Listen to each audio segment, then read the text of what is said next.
bienvenue dans la pharmacie du Père Ducras. Père Ducras, quel est le conseil du jour? Alors, si vous avez, par exemple, le petit Stéphane, s'il a des problèmes sur sa tote, avec des pouilloux par exemple, vous lui mettez de l'extrait de Chavonne de Marseille, ça devrait passer dans les 15 jours. Si par contre ça ne fonctionne pas, vous lui mettez une carotte. On lui met une carotte. On lui met une carotte. D'accord. Merci Père Ducras. Merci à vous. Vous pouvez retrouver toutes nos recettes sur tipeee.com/La Voix des Bulles. La Voix des Bulles présente le One A Club, le podcast BD bimensuel qui est encore en train d'inventer une intro à l'arrache.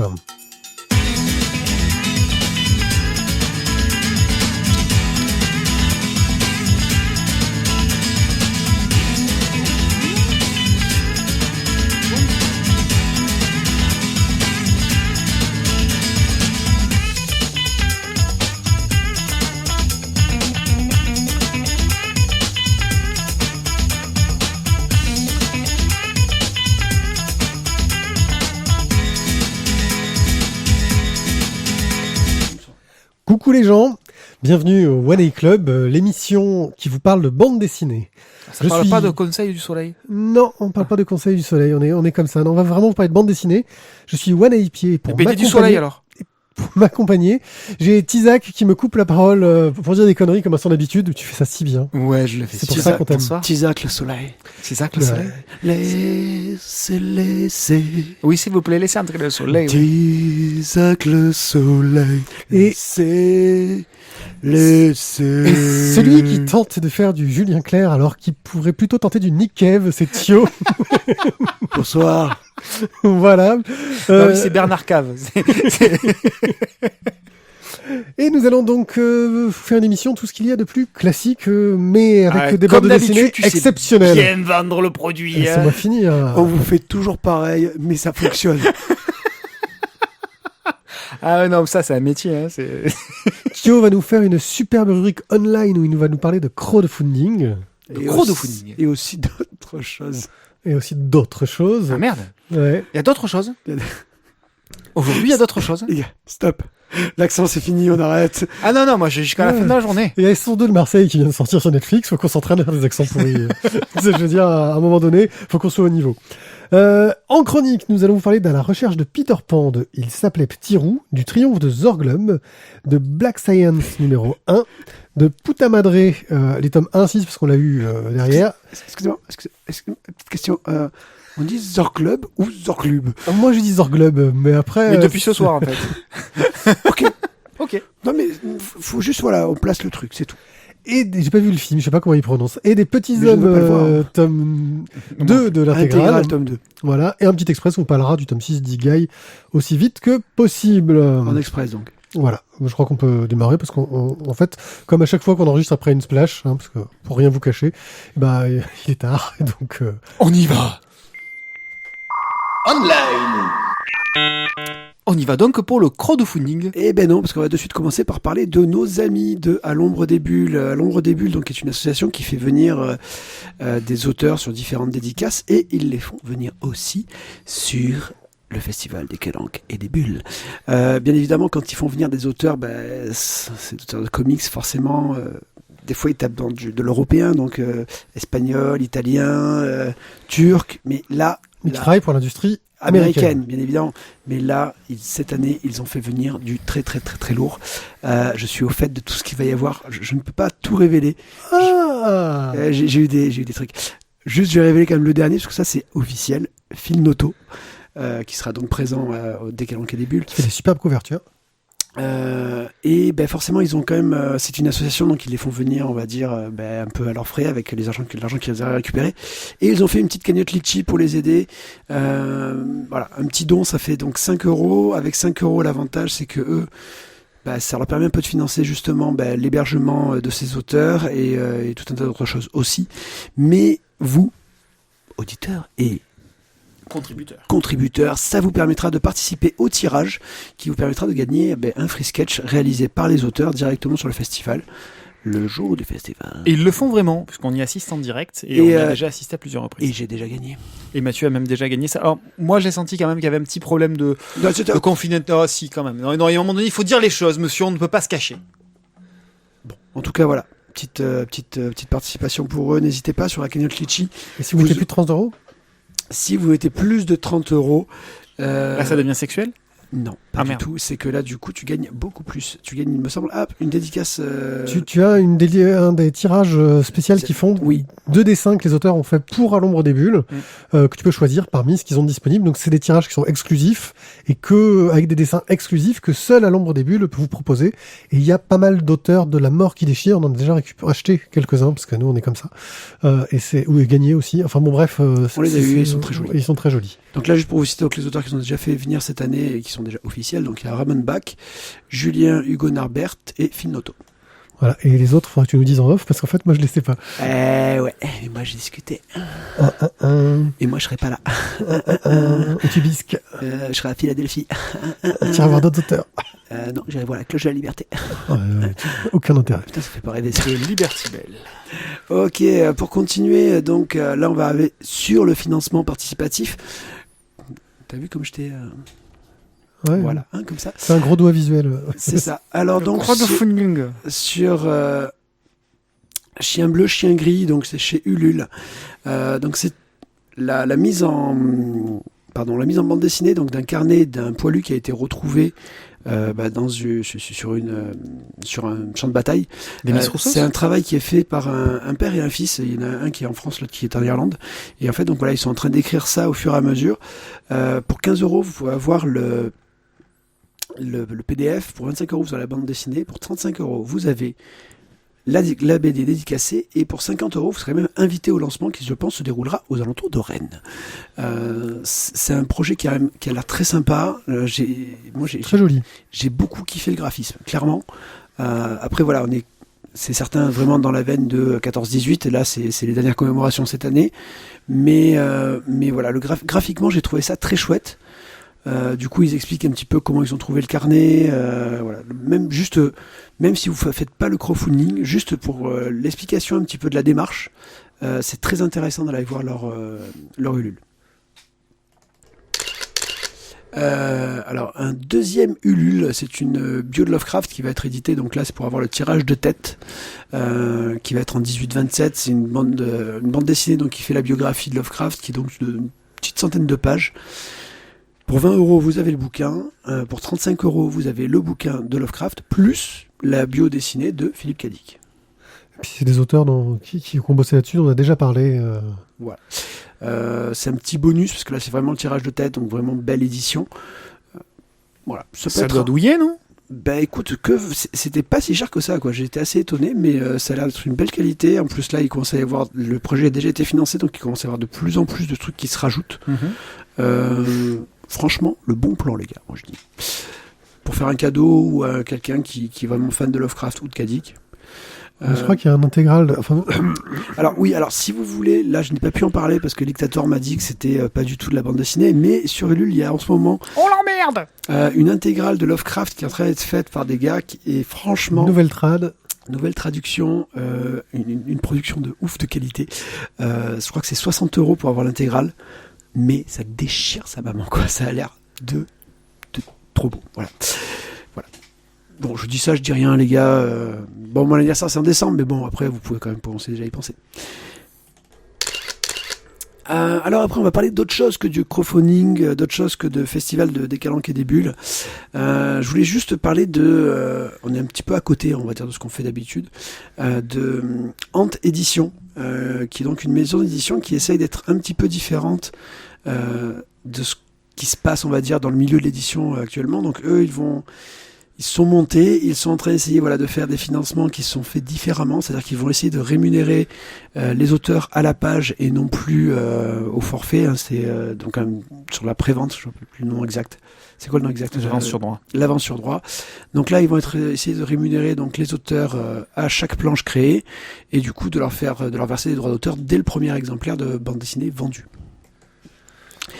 C'est un projet qui a été monté. La première bande dessinée va être faite avec Nicolas Otero.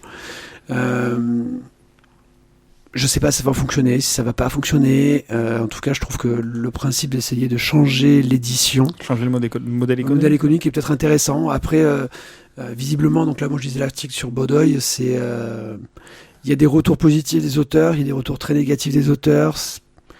Est-ce que c'est la bonne solution? Est-ce que ce n'est pas la bonne solution? En tout cas, c'est une idée. C'est sûr que quand il y a une avance sur droit qui est juste un peu énorme, parce que tu as un nom, parce que c'est attendu, parce que c'est une suite, ben forcément les gars ils vont pas être d'accord. Voilà. En tout cas, c'est bien d'essayer un nouveau modèle. C'est un nouveau modèle. Dans tous les cas, le premier livre sortira en 2019, donc ça s'appelle RIP, une histoire mortelle. Ils ont une page Tipeee, si vous voulez. Là aussi, vous pouvez déjà donner de l'argent. Ils ont même un financement qui est assez intéressant parce que même si vous donnez une petite somme, entre guillemets, vous cumulez cette petite somme. Et quand vous arrivez à une certaine somme, a priori, ils ont dit qu'ils s'engageraient peut-être à vous offrir à ce moment-là une bande dessinée à un moment donné. Voilà, donc je trouve une idée assez sympa. À voir.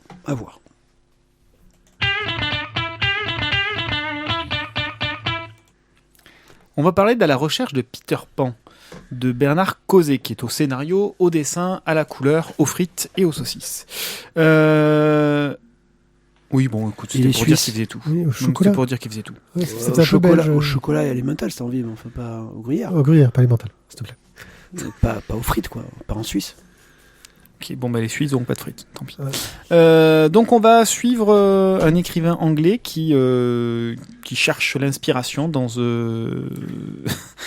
dans un village dans un village valaisien qui est menacé par une avalanche. Nous on a lu la réédition de cette jolie histoire pour repartir sur la collection signée. Alors c'est quand même quelque chose qui maintenant voilà, c'est une belle collection. Ouais, c'est une très jolie édition, ça fait un très joli bouquin. Donc on se situe en 1930. Comme je vous le disais, on va suivre les aventures d'un jeune écrivain, Melvin Woodworth, qui a réalisé un premier bouquin qui a très bien marché et qui est attendu au tournant par la critique, mais aussi surtout par son éditeur, qui a très envie d'obtenir un deuxième tome très rapidement, puisqu'il lui a déjà promis depuis un petit moment, et pour l'instant rien n'arrive. Ben oui, notre auteur en fait est un petit peu en panne d'inspiration, et donc il va s'expatrier là-bas dans ces Alpes valaisiennes pour essayer de retrouver un petit peu d'inspiration. Mais en fait, s'il va là-bas, ce n'est pas totalement par hasard, il n'y va pas simplement pour retrouver l'inspiration, il n'y va pas non plus pour le grand air ou le paysage, il y va parce qu'il recherche un petit peu des traces de l'histoire de son frère aîné, Dragan, qui a vécu là-bas les dernières années de sa vie en tant que pianiste dans le grand hôtel de la ville, du village d'Ardolaz. Le personnage principal va dans un premier temps déjà tenter de rejoindre le village en question, qui est perdu au fin fond de nulle part. On est quand même en 1930, hein, donc les moyens de transport dans les montagnes, c'est pas non plus le summum, les routes, c'est pas non plus la folie. Donc en soi, c'est déjà une petite aventure, puisqu'il fait ça à pied. Il fait un petit pari avec le postier du coin, en disant qu'il arrivera avant lui, etc. Tout au long de son chemin, il va croiser les flics locaux, mais il va croiser aussi et surtout un vieil homme, un certain Baptistin, et il apprendra par la suite que ce personnage est recherché par les gendarmes justement pour trafic de fausse monnaie. Et c'est un personnage qui aura une importance non négligeable dans la suite du récit. Notre personnage Melvin va très vite se fondre dans le décor. Il va adopter très rapidement les coutumes locales. Ne pas parler de Baptistin, bien sûr, puisque c'est la règle dans le coin. Se mettre une petite mine tous les jours, tous les soirs, à coups de fendant, l'alcool local, qui est distillé localement avec des produits locaux et bu exclusivement par les gens du cru. Il s'appelle fendant parce qu'il te fend la gueule. Il te fend la gueule en deux. Bon bref, c'est de l'alcool de montagne, quoi. Et donc les jours se suivent, il randonne, il se balade, il médite, il se calme, il s'imprègne en fait de ce paysage magnifique, et il laisse complètement de côté en fait la partie création de son roman. Mais bon, il s'en moque un petit peu, et il ne fait pas non plus attention au fait que le village soit menacé, mais vraiment menacé par un glacier qui est en train d'avancer et qui gronde régulièrement, qu'on entend, qui est là pour créer une ambiance aussi, pour montrer la prépondérance de la place de la nature dans ce bouquin, et de son empreinte forte, ce côté minéral qui est très fort dans le livre. Et la préoccupation reste quand même l'histoire familiale, et donc notamment de son frère. Et une nuit, eh bien, en se baladant aux abords du fameux grand hôtel, il entend une musique, il entend un air de piano, et donc il se précipite à l'intérieur pour savoir ce qui se passe, et il ne voit personne, il ne trouve personne. Quelque temps plus tard, il croise quand même une jeune femme qui aura son importance. Cette espèce de muse sortie des eaux chaudes thermales du coin, entièrement nue, et dont il tombe immédiatement et totalement amoureux sur l'instant. Voilà donc pour le pitch de ce bouquin. On est donc en montagne, on a donc une histoire familiale, il y a des énigmes, il y a des bandits, il y a des gendarmes, il y a une intrigue. C'est pas mal tout ça. Mais oui, c'est pas mal tout ça. C'est une super idée en fait de traiter tous ces thèmes-là ensemble. Ça nous fait un petit roman d'aventure. Enfin un petit roman, une bande dessinée d'aventure, mais avec aussi de l'amour, avec aussi des rebondissements, et puis avec une forte empreinte de la nature, une puissance magistrale de la nature et de la roche, qui sont complètement développées tout au long du bouquin. Moi, j'ai beaucoup aimé les dessins, le travail sur les tonalités de couleurs pour la lumière.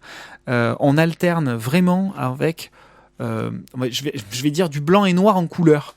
C'est-à-dire qu'en journée, on est sur du blanc-bleu, parce que c'est la neige, c'est un petit peu de gris parce qu'il y a les roches, mais en même temps, la nuit arrive, et la nuit, il n'y a pas de lumière ambiante, quoi.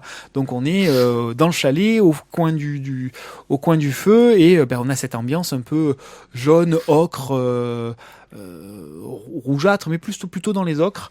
Et donc on alterne entre ces deux ambiances tout au long du récit, et j'ai trouvé que c'était plutôt une bonne idée. Moi, j'ai bien aimé le scénario aussi, la narration fonctionne bien, l'histoire est bien racontée. Un tout petit couac, je trouve, dans la scène finale, dans la narration, dans la chronologie de la narration, dans la précipitation. Mais sinon, pour l'ensemble du bouquin, je trouve que ça fonctionne plutôt très bien. On pourrait dire que Causé connaît bien tout ça, puisqu'il est lui-même suisse, et non pas belge, avec les histoires de frites de tout à l'heure. Et donc voilà, il dépeint des paysages qu'il doit sans doute lui-même connaître très bien. Donc voilà. Et vous, qu'en avez-vous pensé ? Alors je ne connaissais pas du tout Causé jusqu'à ce qu'il gagne le prix Angoulême. Je suis désolé. J'étais un inculte sans doute, mais graphiquement, j'ai pas été follement emballé. Je suis d'accord avec toi sur le truc des couleurs. Ça donne vraiment une ambiance. Après, c'est vrai que c'est un dessin qui est quand même pas tout récent. Un peu daté, je suis d'accord. Du coup, c'est vrai que ça fait quand même, même si ça garde quand même beaucoup de dynamisme, je suis pas, c'est pas un graphisme dont je suis fan, clairement. Scénaristiquement, j'ai trouvé ça, j'allais dire, à la fois convenu et déconcertant. Convenu parce que très vite, il n'y a aucun moment où j'ai été surpris. Voilà. Et je me suis vraiment retrouvé un peu spectateur de l'histoire. J'ai pas réussi à rentrer dedans, donc ça m'a pas... Voilà. Je suis un peu mitigé, mi-figue, mi-raisin, des bonnes choses, oui, mais scénaristiquement, ça m'a pas fait waouh, et au niveau des dessins non plus, donc voilà, c'est pas pour moi un excellent souvenir de bande dessinée. Alors moi déjà, c'est une BD qui a 34 ans. 33. 84. 85. Il a eu un grand prix en 84, donc bon. Bref, ça se joue pas grand-chose. Okay. Bref, c'est une très BD. Moi, ce qui m'a énormément plu dans cette histoire, c'est la narration qui est très très très moderne. On est sur des chapitres assez courts qui permettent justement d'avoir un petit enjeu à chaque chapitre qui fait un petit peu progresser l'histoire. Sans mettre trop en avant ce passage qui est quand même important, c'est le temps qui est lent, qui avance lentement, sauf vers la fin où bien sûr le danger approche.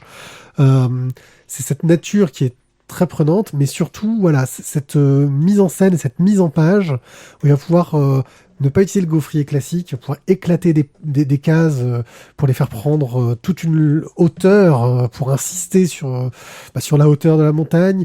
Il va pouvoir jouer sur des grandes plages où il va juste mettre une petite teinte de couleur, voilà, avec ses personnages dessinés en noir au milieu.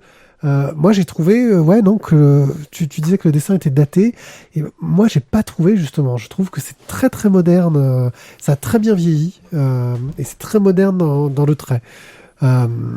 Après, effectivement, le scénario reste assez convenu, assez classique, mais il y a une profondeur, il y a une richesse derrière, au-delà, je pense, de ce fil conducteur assez léger en fin de compte, hein. Il se balade dans la montagne, voilà. Il y a une profondeur sur cette recherche de l'identité, de ce qui arrive à son frère, qui en fait est quelque chose d'assez important en fin de compte, et de l'image qu'on peut avoir des autres et de l'image qu'on peut renvoyer de soi-même aux autres. Voilà, j'ai trouvé que c'était une belle BD, une belle histoire.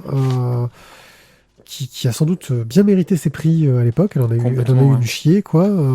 Je connaissais pas bien Causé, justement, et je pense que ça vaudrait le coup de lire un peu ses BD un peu plus récentes. Il a fait un Mickey chez Glénat, pour voir comment ses qualités de narrateur ont pu progresser, évoluer avec le temps, et s'adapter vraiment à notre époque. Voilà. Moi, je suis d'accord avec toi. J'ai vraiment bien aimé la narration. Vous savez, je suis vraiment pas fan des choses qui sont un peu vieillottes, un peu anciennes. Là, pour le coup, moi, ça m'a pas choqué, ça m'a pas gêné. C'est un bouquin, voilà, comme tu le disais, qui a plus de 30 ans. Et oui, voilà, je suis d'accord, Matt, il y a des choses, on se rend compte que ça a un petit peu vieilli. Maintenant, le travail sur la couleur et le travail sur la narration est tellement bon que finalement, moi, ça m'a fait passer largement la pilule, ça m'a pas du tout bloqué. En plus, je trouve que sur la profondeur, on est sur des thématiques, que j'aime beaucoup, mais qui sont bien traitées sans être un peu lourdingues et pompeuses.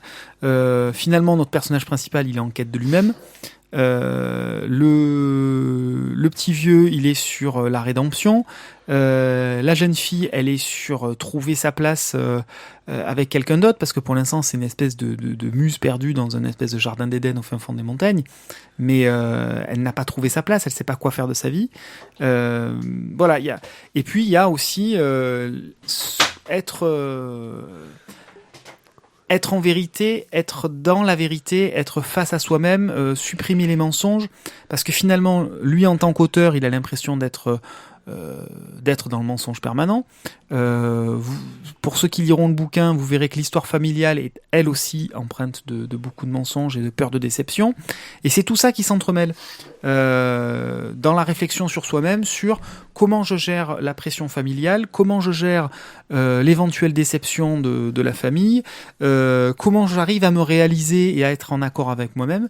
Il y a tout ça qui est traité en filigrane, qui sous-tend tout ça, qui motive notre héros, et qui n'est pas pour autant proposé de façon un peu indigeste et pompeuse. Voilà, je trouve qu'il y a, de la même façon que les blancs sont traités de façon délicate, il y a beaucoup de non-dits qui évitent justement d'alourdir le dialogue et d'alourdir les sujets. Et en ça, je trouve que Causé a bien réussi son boulot, d'autant plus, encore une fois, que c'était il y a une trentaine d'années et qu'on n'était pas forcément sur les mêmes codes. Et 30 ans plus tard, c'est quand même fort que ça arrive encore à fonctionner.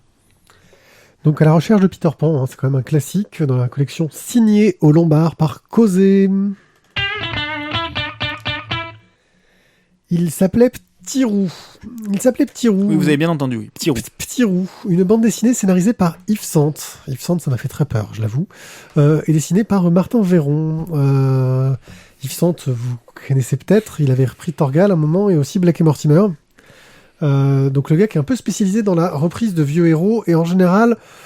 alors Black et Mortimer... C'est un fossoyeur ou un brocanteur ? Je peux pas dire parce que je suis pas fan forcément de la série, donc il a fait du vieillot comme il fallait, on va dire. J'ai dû en lire un de lui. Voilà. Tacle à la gorge. Les Torgal étaient pas très très très très inspirés. J'ai trouvé. Pourtant là j'ai lu tout ce qu'il a fait. Bref, petite inquiétude. Et puis en plus, c'est une BD étrange parce qu'on pourrait s'attendre à ce que ce soit le Spirou de Véron et Sante dans cette collection-là, mais non, pas du tout. C'est une BD tout à fait à part qui va se réapproprier un peu l'histoire du personnage de Spirou. On va suivre en fait un gamin surnommé Petit Roux qui travaille, qui est acrobate dans un cirque avec sa mère, mais malheureusement sa mère, dès les premières pages, va avoir un accident. Il va se retrouver, petit problème. voilà, il va se retrouver orphelin. Pour essayer de s'en sortir et éviter de se retrouver à l'aide publique, il décide d'essayer de prendre un transatlantique pour rejoindre les États-Unis, où il espère retrouver fortune, gloire, parce que c'est l'endroit où Tout est possible. où tout est possible. Sauf que malheureusement, on est dans une période, j'ai plus l'année exacte, mais où en gros c'est 29, oui c'est ça. J'aurais pu m'en souvenir. Dans une période où il y a des grosses crises financières et où Il y a eu un truc en 29 ? le grand patron Crac. le grand patron c'est des transatlantiques va devoir, ce qu'on lui dit, ses actionnaires, virer du monde. Il y a des grosses manifestations, des grosses grèves. Et donc, lui, il fait un peu du ménage avant de faire le départ. Surtout qu'il est obligé lui aussi de prendre le bateau pour essayer de trouver un remède pour soigner sa fille qui a une grave maladie du cœur et qui, le voyage pourrait, selon les médecins, lui être favorable déjà. Elle aurait des chances de peut-être trouver une façon de mieux guérir aux États-Unis. Par contre, ça demande à ce qu'elle ait toujours son médicament sur elle pour qu'elle arrive à survivre à ces différentes sautes d'humeur. Petit Roux arrive à se faire embaucher sur le paquebot, vous vous en doutez, et va assister au voyage qui va être agrémenté d'une série de tentatives de sabotage par les grévistes en question qui veulent en gros faire prévaloir leurs revendications auprès du patron de façon un petit peu violente. Petit Roux, c'est une histoire intéressante parce qu'en gros, c'est en train d'essayer de nous expliquer comment est-ce que le personnage de Spirou a été créé. Et c'est une histoire fantasmée sur qu'est-ce qui a pu être l'inspiration de de Spirou. Petit Roux, ce n'est pas Spirou, donc effectivement, ce n'est pas un Spirou par. Petit Roux, c'est un personnage qui aurait inspiré Spirou. Inspiré Spirou. Et on va suivre cette histoire de façon assez classique au niveau du dessin. On a un très, très franco-belge, école Franquin, Marcinelle, assez dynamique, des personnages que j'ai trouvé assez attachants, une histoire, on s'en doute, d'amour qui va se mettre en place entre la jeune fille malade et le pauvre orphelin. On est un peu dans des clichés, on sent que genre ils vont nous sortir les violons comme des bourrins, mais ils le font pas trop en fait. Ça reste un peu frais. Et j'ai passé un très bon moment à le lire. Voilà, moi c'est un album que j'attendais pas. J'avais peur que ce soit trop bavard, que ce soit un peu chiant. Et j'ai vraiment apprécié de le lire. J'ai passé un très bon moment en lisant ce bouquin. Thio. Oula. Alors, Je vois, vous ne le voyez pas, mais moi je vois sa tête. ouais, c'est ça. Et là je dis oula. Oula, ouais, bon, non, j'ai quand même passé un très bon moment avec ce Spirou. Et du coup, Petit Roux. non, écoute, je vais dire Spirou parce qu'en fait, j'ai vu le bouquin 50 fois et j'ai toujours pensé, tiens, le bouquin il s'appelait Spirou, tu vois. Et c'est en fait chez moi quand il était sur la table de nuit, je fais putain, mais attends, il n'y a pas écrit. Ah merde, il y a écrit Petit Roux en fait. Voilà. Parce que Dyslexique. ouais, ou là, tu sais le fait que ton cerveau complète et anticipe le truc. Graphiquement, tu disais ouais, ça fait un peu école Marcinelle, mais je trouve quand même que c'est du Marcinelle très moderne, quoi. Oui, on est sur. C'est parce que du coup, tu as quand même des personnages qui sont pas aussi raides, ils sont vraiment dans le mouvement. T'as beaucoup de... Et je trouve, voilà. Oui, Marcinelle, c'est pas très raide, hein, c'est Franquin, quoi. Oui, mais voilà, je l'ai trouvé plus. Si tu veux, pour comparer à Causé, c'est quand même, je trouve, plus récent du Causé, quoi. Ça oui, fait plus Causé, c'est pas. moderne. Oui, mais c'est quand même vachement charbonneux, quoi. C'est aussi l'ambiance, hein. En fait, quand ils sont dans la soute, il y a du charbon. Merci. de rien. Ça colle avec l'ambiance. Un des trucs qui est assez important, c'est de montrer qu'en gros, qu'il y a les garçons, les grooms, etc., qui sont sur le transatlantique à la lumière du jour, qui sont en conflit avec tous les momos aussi, hein, qui bossent en soute, etc., et ils s'entendent pas très bien, quoi. Oui, d'accord, mais Les crasseux. le trait reste quand même assez épais. C'est en ça que j'ai dit charbonneux, c'est que il y a quand même beaucoup de noir pour définir les contours. Ça alourdit, je trouve, un petit peu trop le dessin à mon goût. Là où les couleurs sont plutôt sympas. Et les textes sont quand même sur certaines planches très présents. C'est très bavard. Ça choque pas, ça m'a pas du tout. Mais moi, je l'ai pas lu. Hein, Mais ça passe tout seul. Par Franchement, contre, ça passe crème, quoi. visuellement, je trouve que entre le trait épais et la quantité de texte, il y a des planches. Ça donne pas super envie, quoi. Ben, je trouve, c'est là où, pour moi, il y a quand même un dessin qui est quand même très moderne et honnêtement, c'est passé tout seul. Voilà. J'ai pas senti, si tu veux, de longueur ou de me dire, voilà, c'est vachement bavard, je mets du temps à lire. Non, ça passe vraiment très facilement. C'est très fluide à la lecture. Et ce qui, du coup, je pense aussi, permet vraiment d'avoir un scénario qui m'a quand même vraiment plu parce qu'on a une idée, tiens, de comment est-ce que Spirou, le personnage de Spirou a pu être créé par, en fait, le dessinateur qui était... Qui bossait sur place, qui qui était bossait pas sur dessinateur. place et qui était... Si, c'était Robert. Oui, Ravel, mais il n'était pas encore... Oui, mais c'est parce que le mec, il aimait bien dessiner et que, bah, du coup, il croque un peu tout. Il a croqué donc justement le petit roux qui fricote avec la fille malade. Enfin, voilà. Le fait qu'il ait eu cette inspiration-là, c'est de l'histoire vraie.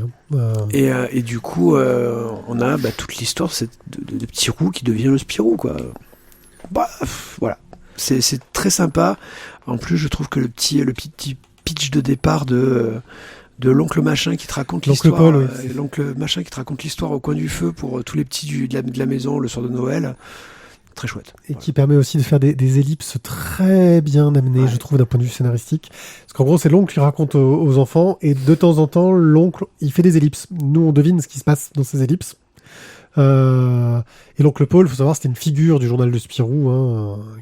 C'était souvent des BD un peu historiques où l'oncle Paul racontait l'histoire. C'était JG, il me semble, qui faisait ça.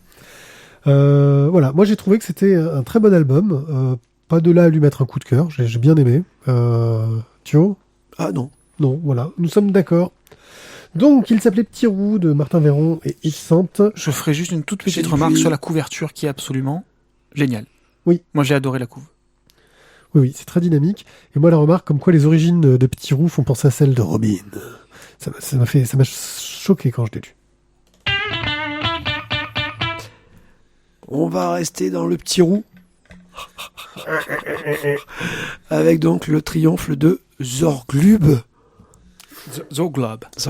Et vive Bulgros. Donc là c'est de... Alors pardon, désolé. Cossus, Santenac et Bocquet, toujours chez Dupuis.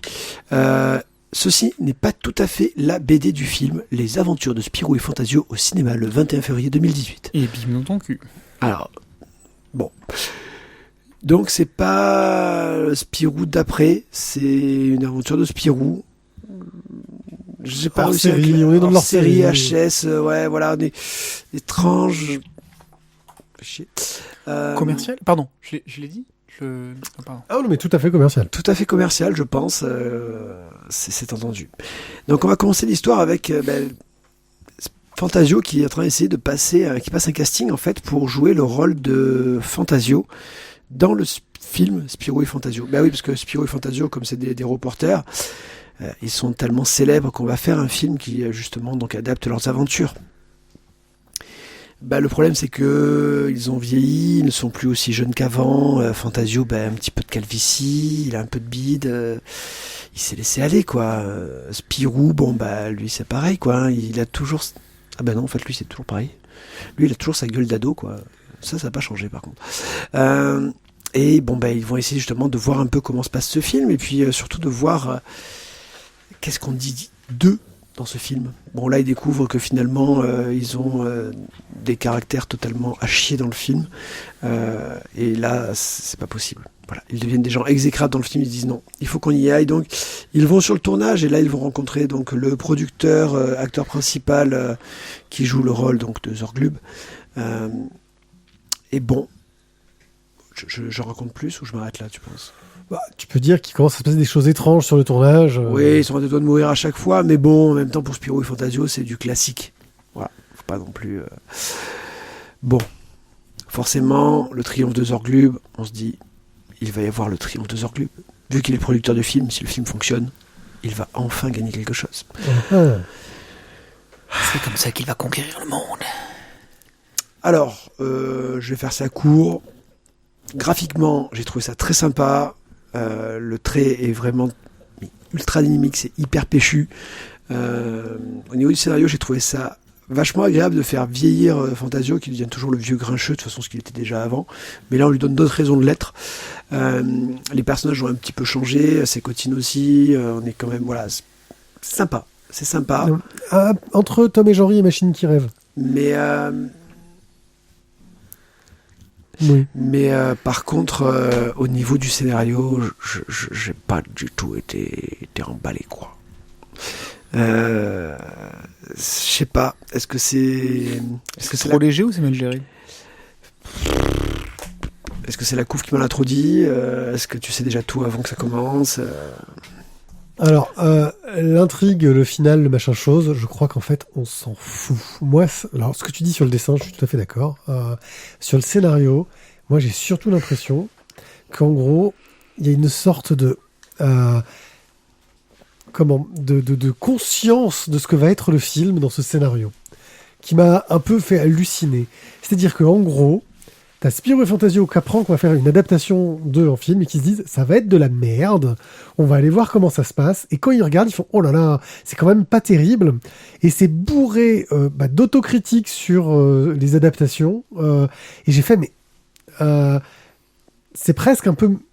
ça m'a pas donné envie de voir le film. C'est ça que j'ai trouvé fort. C'est-à-dire qu'en gros, j'ai trouvé la BD sympathique et je me suis dit, ah ouais, c'est un parti pris. Ils ont vraiment pris de travers. C'est-à-dire plutôt que de faire une adaptation du film, ce qu'ils auraient pu faire dans le genre commercial facile, c'était le plus simple, ils se sont dit, on va détourner un peu ça et on va un peu se moquer de ce qu'est une adaptation de film.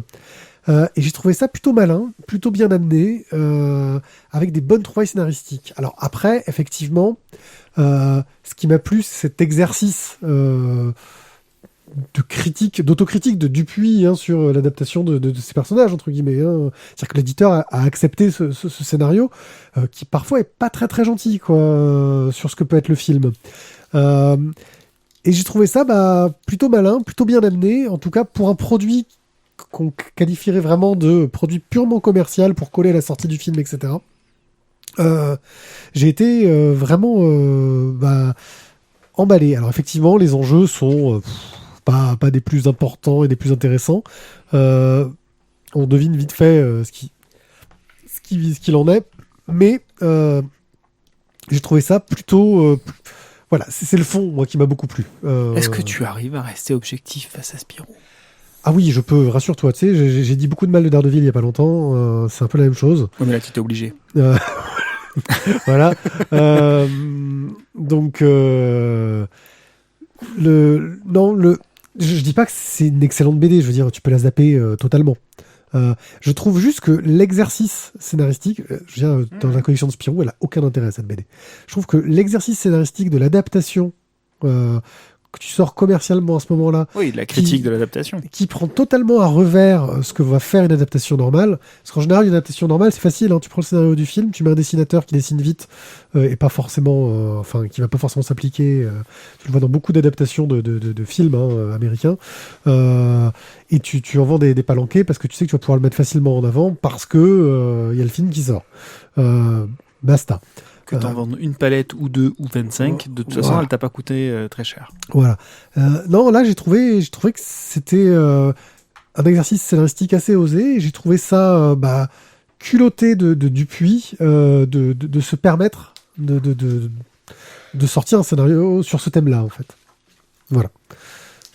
Donc, le triomphe de Zorglub chez Dupuis. C'est vraiment une curiosité intéressante que Je vous recommande d'y jeter un œil en bibliothèque si vous pouvez. Voilà. Alors là, on a déterré quelque chose. On est allé chercher, en fait, si je me trompe pas, dans les vieilles trouvailles que Mathieu voulait acheter à un moment donné. C'était moi. C'est pas ça? Non, c'est toi? Ça faisait pas partie de la liste de ce que tu voulais et qui Non, a été déterré. c'est ma liste à moi. C'est ta liste à toi qui a été déterrée. Donc effectivement, on est sur un bouquin qui est sorti fin 2014, début 2015, je crois, un truc comme ça, qui s'intitule donc Black Science de Carib Ancilla. Donc déjà, on pose tout de suite le truc, hein. Ça va être le bordel. Ça va être hein? Qu'est-ce qu'il a dit le Il vient de monsieur? jeter un truc. Et... C'est de Charlie dans là. Moi je dis Carib. Moi, je dis Caribde aussi. Bon. De un certain Rick Remender au scénario, Matteo Scalera au dessin et Dean White pour les couleurs. Travail de couleurs, je l'annonce tout de suite, énormissime. Voilà, je le dis tout de suite. Merci Monsieur Dean White. C'est le travail des couleurs est juste démentiel dans le bouquin. Bon, le scénario, vous l'aurez compris, Rick Remender. Voilà, ça, il y a forcément du potentiel. Et là, en l'occurrence, c'est un peu dense, un peu fouillé, un peu en mode poupée russe permanent. C'est complexe. Alors, je vais essayer De résumer le début. En vous annonçant tout de suite, c'est pas forcément easy way. Donc, on va suivre un personnage qui s'appelle Grant McKay, qui est un scientifique de génie. Accessoirement, c'est un époux, un mari catastrophique, un père qui l'est tout autant, mais côté boulot, c'est un fou, c'est un fadasse, c'est un avant-gardiste, c'est un visionnaire, et lui, son truc, bien, c'est du coup de découvrir un moyen pour passer d'une dimension à l'autre, bref, visiter le multivers.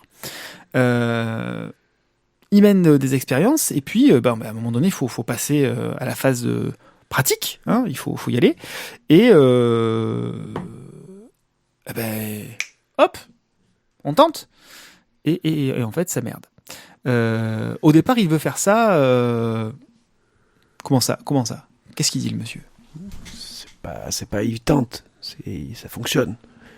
Ouais, Mais ça fonctionne, il y a un traître. sauf qu'on sait pas pourquoi, le mec il spoil d'emblée, tu vois. Sauf que l'appareil est défectueux après le premier bond. Page 12, quelqu'un a saboté le truc. Il y a un traître. Page 12, ok. Ah, putain, j'ai vachement spoilé. Suspense tout de suite. Bref, l'appareil est défectueux après le premier bond. Donc ça marche, mais pour l'instant, ils sont un peu emmerdés. Parce comment faire pour retourner à notre endroit de départ? Alors pourquoi ils voulaient se balader? C'était pas pour aller cueillir des pâquerettes, bien évidemment.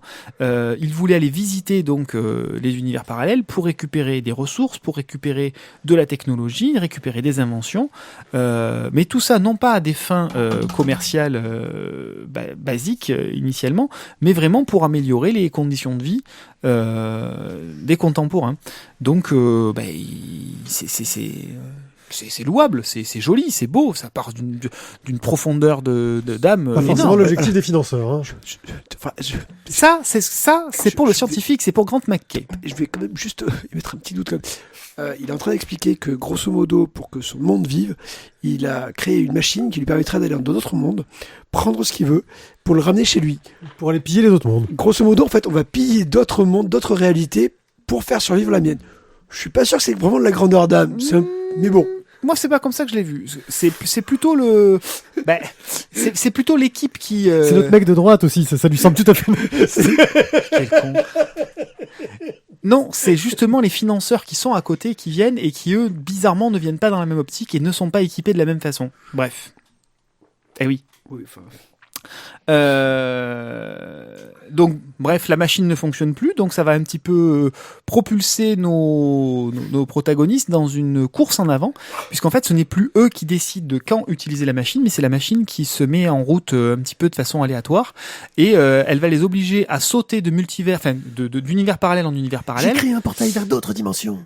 C'est ça. Sauf qu'en fait, ils ne savent pas combien de temps ils vont rester dans le prochain monde. Ça peut être 1 seconde, comme ça peut être 5 ans. Et c'est de là qu'il y a tout le problème, c'est qu'il va falloir essayer de trouver dans les mondes visités de quoi réparer la machine, mais en ne sachant jamais dans quel monde ils vont atterrir et à quel état d'avancement technologique ce monde-là va pouvoir être. Pas plus que dans quel état d'hostilité ils vont pouvoir être accueillis. Et ce pitch de départ, cette idée de départ, offre aux scénaristes une richesse, une palette de possibilités absolument gigantesque. On va pouvoir visiter des mondes peuplés d'espèces d'amphibiens anthropomorphes, pas très avancés, somme toute, mais aussi d'aller visiter une espèce de réalité alternative où les Indiens d'Amérique sont extrêmement avancés technologiquement, sont des guérisseurs hors pair, mais aussi de sacrés guerriers. Et ils vont pas être forcément très bien reçus.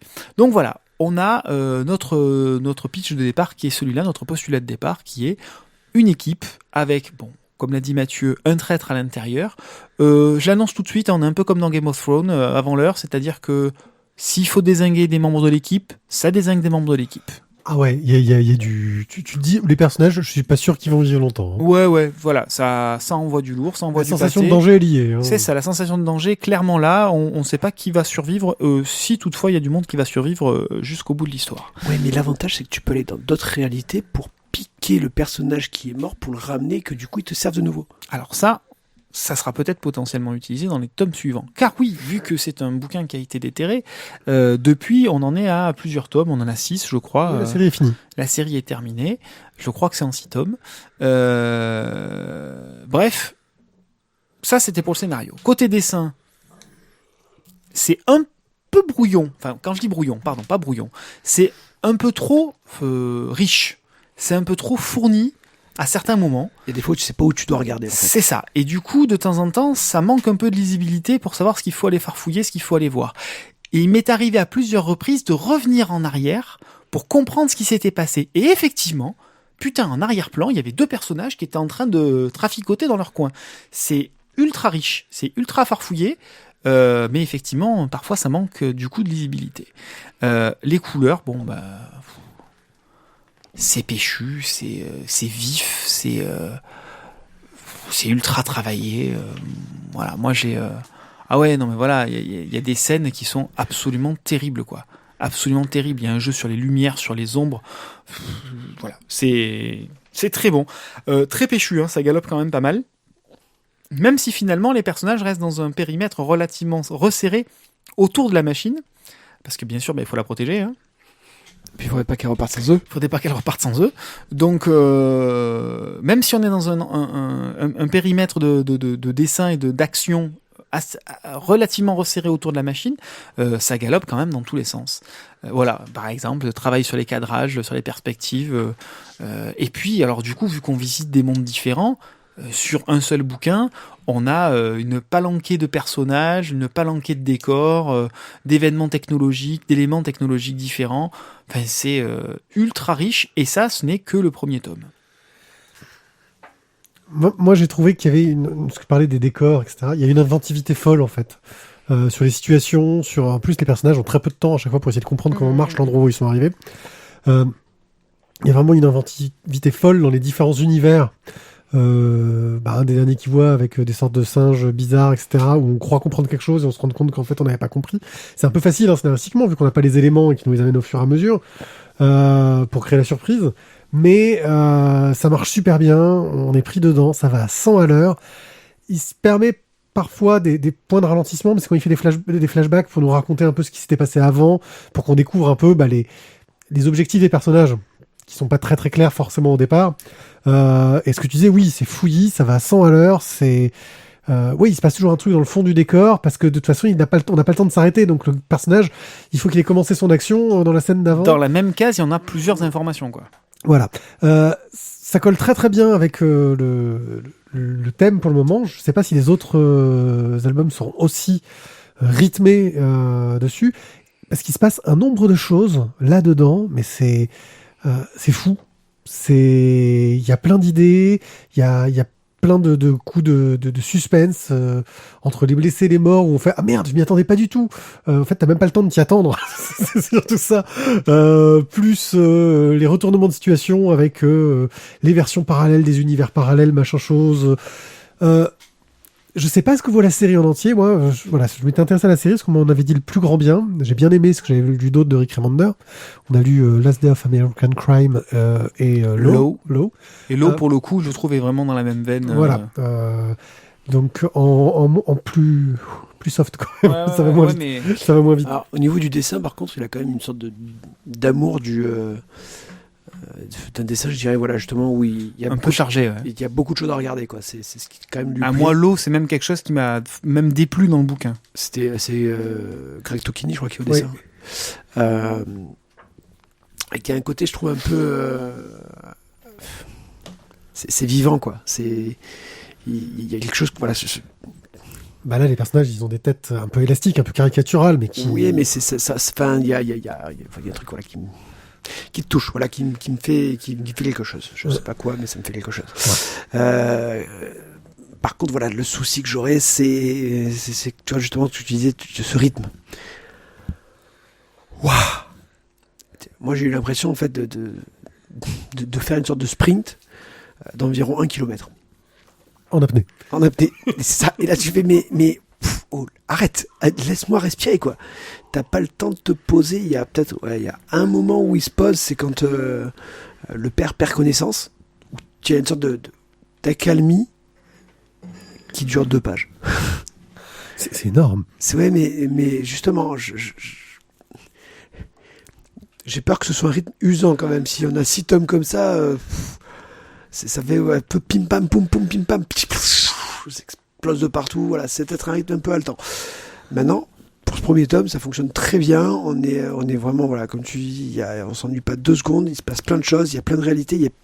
En plus, on se fait qu'effleurer certaines choses. Donc, scénaristiquement, il y a vraiment des possibilités qui sont folles. Je pense qu'on peut faire totalement confiance à Rick Remender pour avoir les idées qui te feront avoir des tu feras waouh. En tout cas, voilà, pour moi, une excellente surprise. Une excellente surprise. J'ai passé un très très bon moment. Pour info, il y a 6 tomes qui sont sortis. C'est en 7 tomes. Le 7e devrait pas tarder. D'accord. Ah, je croyais qu'il était fini déjà. Non, pas exactement. Très bien. Donc, Black Science, tome 1 par Rick Remender, Matteo Scalera et Dean Weiss. C'est chez Urban Comics. Je regrette pas cet achat. Je n'irai pas jusqu'à mettre un coup de cœur parce que je me demande où ça va. Ouais. Tu vois, c'est voir si son scénario tient la route jusqu'au bout ou s'il est juste en train de nous balader sans nous laisser le temps de réfléchir. Il le fait très bien, cela dit.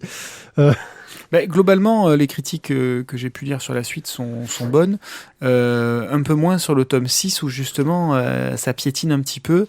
Mais en même temps, comme c'est l'avant-dernier tome, voilà. Il pose ses dernières bases pour finir son histoire. C'est ça. Puta madre. Alors, Puta madre. Ouais, pas insulte. Quoi Putain merde. Ouais. Tu vois, lui, il le fait à la Corse. C'est pas l'hispanique, Ouais. il le fait à la Corse. Donc, c'est un spin-off de Mutafukaz. Mutafukaz, série que j'aurais bien aimé suivre, mais qu'à l'époque, j'étais un peu passé à côté. Ça arrive, qui avait lancé le meilleur, label 619 chez Ankama, et qui va être adapté en film là très bientôt. En film ou en d'animation. série ? Film d'animation. En film d'animation ? Ouais. Interdit au moins de combien ? Ah ouais, plein. C'est scénarisé par Run et dessiné par Neyef. Et ça nous raconte, je pense, n'ayant pas lu Mutafukaz, les origines d'un des personnages de Mutafukaz, dont j'ai oublié le prénom, qui s'appelle Jésus, Jesus.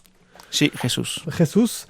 Et ça nous raconte sa vie. On commence à voir sa vie en tant qu'enfant, où il grandit dans un bled paumé de merde, quoi, dans le fin fond des États-Unis qui craignent. Avec une Non, c'est en Californie, mais c'est... Oui, New California. Voilà. Et ce gamin-là, en gros, se retrouve avec une situation pourrie. Il est accusé d'avoir tué son frère. Et il se retrouve en prison pour ce crime. Et je ne vais pas vous dire s'il l'a commis ou pas, car ça serait spoiler la fin de la première partie. Ouais. Hein ? Vu qu'on chronique l'intégrale... Ouais, qui est sorti Alors, d'ailleurs. si vous ne voulez pas savoir pourquoi, bouchez-vous les oreilles. Bon, en gros, en résumé, c'est sorti en 6 fascicules dans un premier temps, et ça a été par la suite, donc c'était 6 fascicules collector, etc., et ça a été réédité en grand format, enfin format intégral derrière. Donc, en gros, si vous voulez l'intégrale, en gros, il était innocent, le gamin. En fait, c'est sa mère qui a qui est responsable de la mort du petit. Voilà. Et donc, sa mère a incité son fils aîné à aller en prison à sa place. oui, c'est une mère sympa. Et donc voilà, ce jeune, il a une vie un peu de merde, et on va suivre un peu comment il se construit. En prison, il va se retrouver protégé par un gang latino. Puis il va se retrouver sur la route avec un ancien, enfin dans une caravane avec un ancien militaire qui va un peu lui apprendre ce qu'est la vraie vie, parce que ce gamin grandit en prison, il sort à ses 17 ans. Petit à petit, il va traîner avec des motards, il va devenir catcheur, enfin pas catcheur, il va faire de la lucha libre. Voilà, c'est pas exactement ça.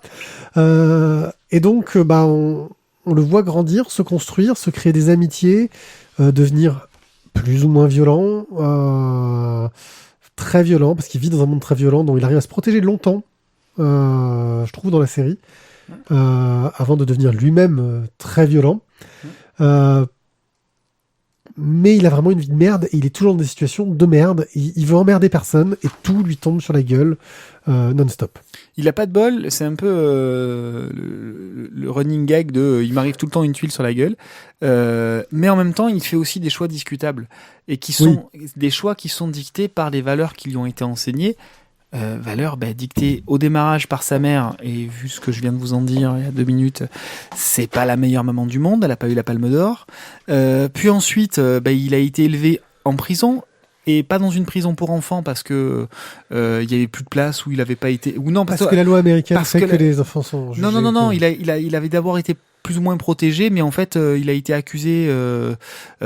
Son compagnon de cellule avait essayé de le violer. Donc du coup, il a été balancé dans le grand bain. Alors que il a tabassé son voisin de cellule qui était un vieux, et donc on a dit oui, il est méchant, il a tabassé un vieux. C'est ça. Alors que en fait, l'histoire, voilà, c'est pas ça. Il était encore une fois pas responsable du truc, et il se retrouve balancé dans le grand bain des adultes et des gros méchants. Faut arrêter de lui chercher des excuses à un moment donné. Quand même. C'est ça. Non mais voilà. Mais après, lui aussi, il fait des mauvais choix, mais des choix qui sont dictés par les valeurs qu'il a appris tout au long de sa jeune vie, quoi. Donc c'est pas forcément évident. Moi, ce que j'ai bien aimé, c'est le passage à partir du moment où il a tué quelqu'un, et c'est donné au démarrage, c'est qu'il y a un changement dans la personnalité à partir du moment où vous tuez quelqu'un. Et là, dans la bande dessinée, c'est montré par ses yeux qui deviennent jaunes. Et jaune, pupille jaune et œil noir. Et ça lui donne un look de loup. Un côté un peu à la Freak Squill. J'ai bien aimé le petit parallèle. Et vraiment, ça renforce un côté bestial chez cette personne, quoi. Et le look évolue pas mal. Enfin, le personnage, on sent qu'ils le font petit à petit amener vers un look qui, je pense, qui était déjà dans Mutafukaz, j'imagine, le personnage. Donc, il amène vers ce look final par petites touches. Et voilà. Ce que j'ai beaucoup aimé d'un point de vue éditorial, c'est aussi qu'il y a quelques articles. Il y a des fausses pages de pub qui sont rigolotes. C'est très rigolo, ça. Qui sont très rigolotes, avec plein de conneries, etc. Mais surtout, il y a des articles qui t'expliquent que, en fait, là, ce qu'on vous a raconté, on n'est pas très loin de la réalité de comment ça se passe. Il nous explique comment ça se passe en prison pour les mineurs, aux États-Unis. Il nous explique les lois sur les armes. Il y a des éléments qui sont très revendicatifs. Comment ça se passe les gangs. Et donc, tu dis, ah oui, non, ça se passe vraiment comme ça, bordel. Donc, une vraie documentation que j'ai trouvé vraiment intéressante, parce qu'on s'attend pas dans ce genre de BD, qui est une BD quand même assez péchue, assez action, quoi, à avoir de la doc comme ça. La signification de certains tatouages, le code chez les motards, etc. Comment ça fonctionne un blouson de biker, avec pourquoi est-ce qu'il y en a tel code, pourquoi on a tel code. Enfin, tout est très codifié et tout est bien expliqué, je trouve, dans ces petites pages supplémentaires qui sont les bienvenues. Voilà. Graphiquement, on est sur un style assez épuré sur les personnages, mais bien détaillé dans les décors et les objets. Ça me fait penser un peu à du Jove Darrow. J'aime bien, c'est efficace. Il y a un jeu sur les couleurs aussi pour créer des ambiances vraiment particulières. Les gueules qui sont un peu exagérées. Dès le départ, Jesus a le nez noir parce que il est né avec une sorte de petite tare génétique. Donc il y a vraiment des gueules et des designs de personnages que j'ai trouvé vraiment vraiment cool. Et puis une histoire où tu te prends bien au jeu, ça marche c'est un peu, comment dire, le côté un peu pulp, tu vois, mais dans le sens truc que tu lis rapidement, tranquille, pas prise de tête. Enfin voilà, moi j'ai vraiment bien aimé. C'est super bien écrit, super bien raconté. On a envie de savoir ce qui va arriver à ce personnage, ce qui va devenir. Et le final fait un gros clin d'œil vers Mutafukas, je pense, qui m'a donné vraiment envie de lire la BD Mutafukas qui sort en intégrale là bientôt, ou si c'est pas déjà fait. Ça me fait un gros œil violent. Moi je dis cède à ton œil. Laisse ton œil faire ce qu'il veut et achète. Écoute, je vais pas dire tout pareil que vous les copains, mais bien emballé, bien plaisante comme lecture. Moi du coup j'ai eu les 6 bouquins d'un coup. J'ai lu les 6 bouquins à la suite, quoi. J'ai pas pu attendre à chaque fois de me dire ouais c'est bon, je ferai ça demain. Non. J'ai tout dévoré en une fois. Et ouais, ça a été vraiment un bon petit plaisir sur tous les points de vue, tant scénaristique que graphiquement. Et comme tu dis, ça a très bien fait le taf parce que voilà, j'ai vraiment envie de savoir ce que ça devient ou ce qu'est le personnage, on va dire, dans le monde de Mutafukas. Dans le monde de Mutafukas, apparemment, c'est surtout le lien avec la Lucha Libre qui sont présentes. Je suis pas sûr que visuellement ce personnage soit vraiment développé. Alors moi, je suis partagé. Il y a des éléments qui m'ont beaucoup plu, notamment les éléments de recherche, comme on disait tout à l'heure. J'ai bien aimé certains éléments ou la façon de traiter certains éléments, le dynamisme, etc.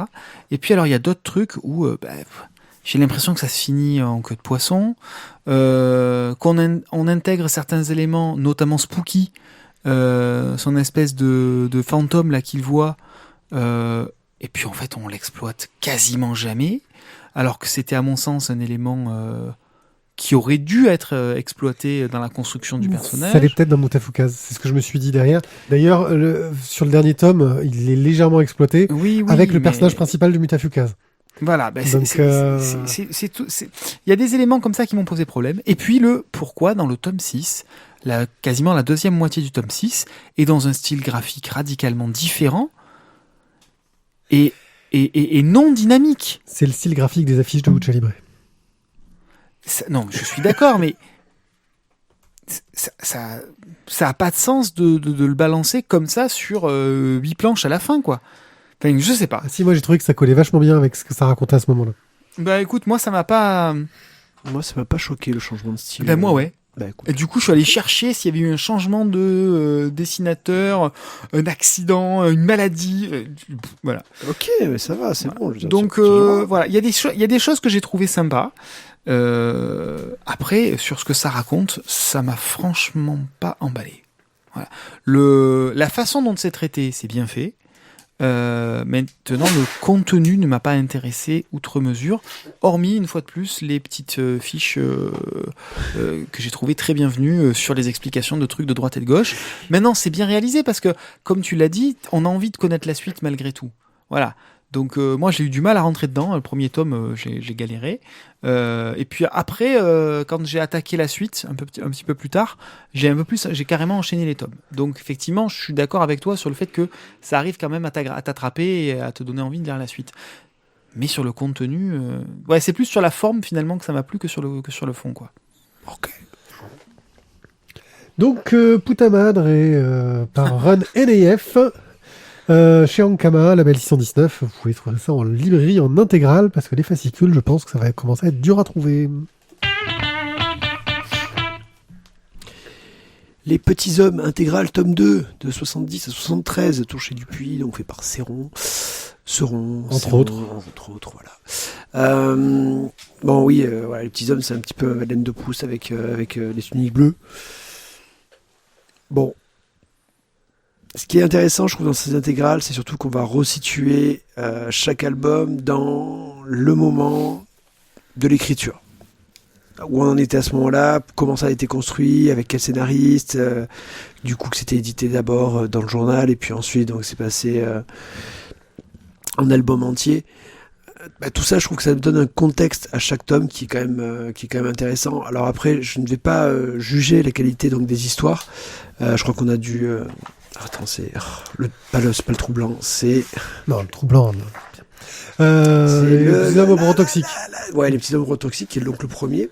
Un des premiers où on découvre que les petits hommes sont des petits hommes et qu'ils pourraient être une arme de technologie pour réussir. Du rêve en poudre, on va chercher le nom du tome. Attends, je ne sais peut-être pas derrière, je sais plus. Voilà. 3 petites histoires des petits hommes. Je ne serai pas totalement impartial et objectif. Ça me plaît toujours autant, j'ai toujours kiffé. Je veux être Renaud, quoi. Voilà, je veux être Renaud et je prends toujours autant. Et pourtant, elle n'est pas encore là. Non. Le personnage féminin de la BD n'est pas encore là. Comment elle s'appelait déjà ?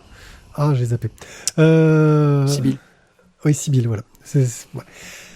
Ouais, le contexte historique, super intéressant. Donc, pour rappel, les petits hommes, ce sont des hommes qui, suite à avoir touché un météore, sont devenus tout petits. Et on reconstruit une société qui s'appelle Eslapion, qui sont reconstruire à partir de ce tome-là pour faire Eslapion 2.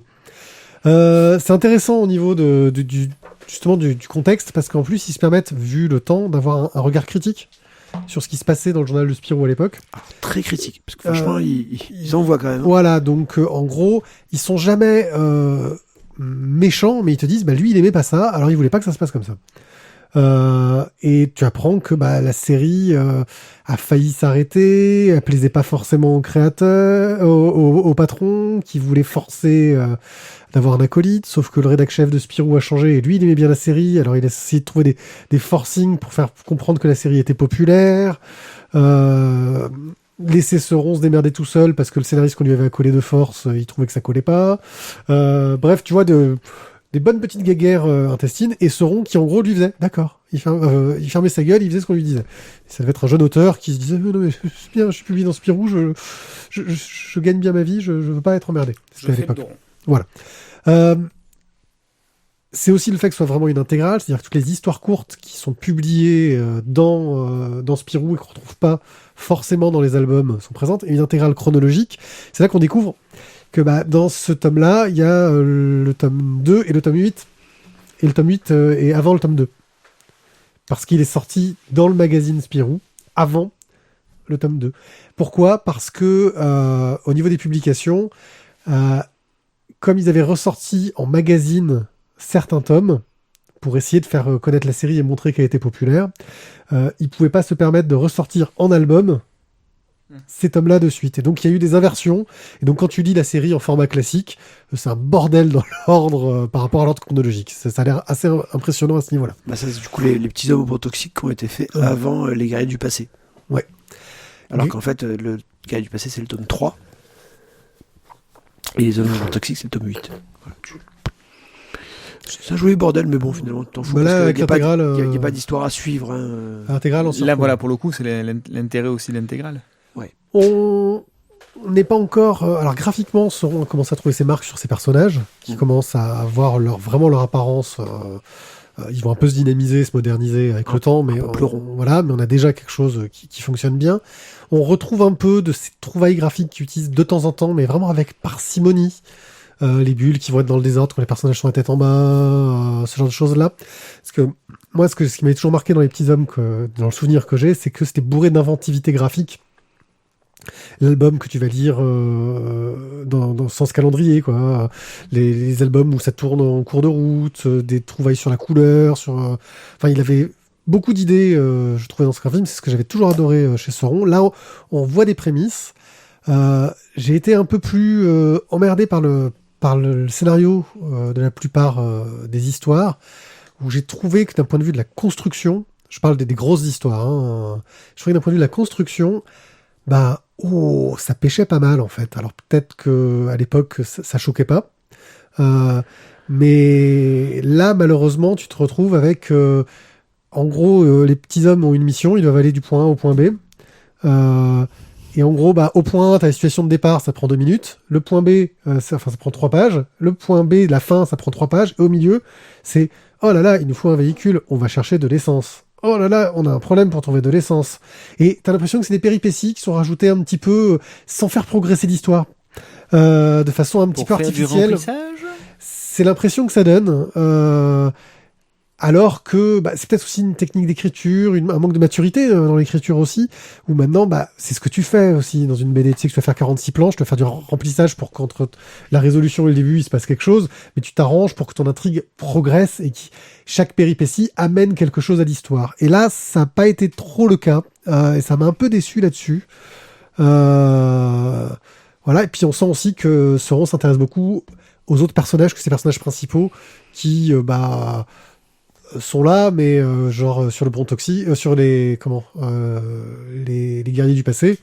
On sent qu'ils s'intéressent beaucoup plus aux guerriers du passé que à ces personnages principaux qui sont très peu présents en fin de compte. Parce qu'ils sont beaucoup plus drôles. Oui, ils sont beaucoup plus drôles. Ils s'amusent là-dessus. Ouais, alors j'ai trouvé ça avec le recul. J'ai été un peu déçu parce que j'avais un bien meilleur souvenir des Petits Hommes. Maintenant, ça reste dans des contraintes d'époque qui sont très particulières, et d'un point de vue patrimonial, au niveau de ce que ça fait en tant que tome d'intégrale, ça reste un très bel objet et quelque chose de super intéressant. Alors, en plus, il faut bien se dire qu'on est au début des Petits Hommes. Donc, oui. Les souvenirs qu'on a sont des histoires aussi qui sont quand même beaucoup plus récentes. Exactement. Je crois que les derniers tomes sont sortis dans les années 90. Donc, Moi, ma vraie question, c'est comment ils vont faire dans l'intégrale pour les crossovers. Parce que Sauron a fait des crossovers avec les Centaures et les Scrameustaches. Scrameustache et les Centaures, ouais. Donc Centaure, une série de lui, Scrameustache, une série pas du tout de lui. Il avait fait du crossover. Je sais pas du tout comment ils vont amener ça dans l'intégrale. Je crois que l'intégrale est quand même presque terminée. Je crois qu'il y a déjà 8 ou 9 tomes. Ouais. Donc, On verra la suite au fur et à mesure. Donc voilà, ces collections Dupuis d'intégrale sont vraiment bien foutues, elles méritent le coup. Si vous aimez les Petits Hommes, si vous voulez un peu apprendre comment était la vie au journal de Spirou, quand on était un auteur, pas mineur, mais un auteur moyen, dans les années 70, au début des années 70, ce tome 2 de l'intégrale, je pense, est fait pour vous. Quelque chose à rajouter ? Non. Eh bien, on va faire notre Express. Express. Car nous sommes en train de perdre Tizak. Oh, faut aller vite, là, faut aller vite. Ouais, alors, Express, Igai. Le tome 6. Pour rappel, dans Igai, les gens meurent, mais quand ils meurent, ils deviennent des zombies, mais à heure fixe. Et quand l'heure où ils sont plus des zombies est passée, ils redeviennent humains. Bon, ils ont toujours des bouts de tête qui manquent et ils ont été fracassés. Et bien sûr, on se retrouve là dans un lycée japonais où des clans sont en train de se former, où les morts ont peur que les vivants essayent de les fracasser, et les vivants, voilà. Ils sont en train d'essayer de mettre en place une trêve, parce que c'est un peu le bordel, et qu'ils sont en train de tous se faire buter dans tous les sens. Et les morts ont un otage, qui vont essayer de négocier pour gérer cette trêve-là. Chaque compétence des différents clubs, parce qu'il y a beaucoup de clubs au Japon, est mise en avant. Et puis aussi le caméraman, le club d'art visuel. Et on va voir un peu comment se construisent ces relations entre les personnages. Voilà. C'est plein de petites idées sympas, je trouve, dans le genre. Ça casse pas trois pattes à un canard, mais ça se lit bien dans une histoire de morts-vivants, je trouve.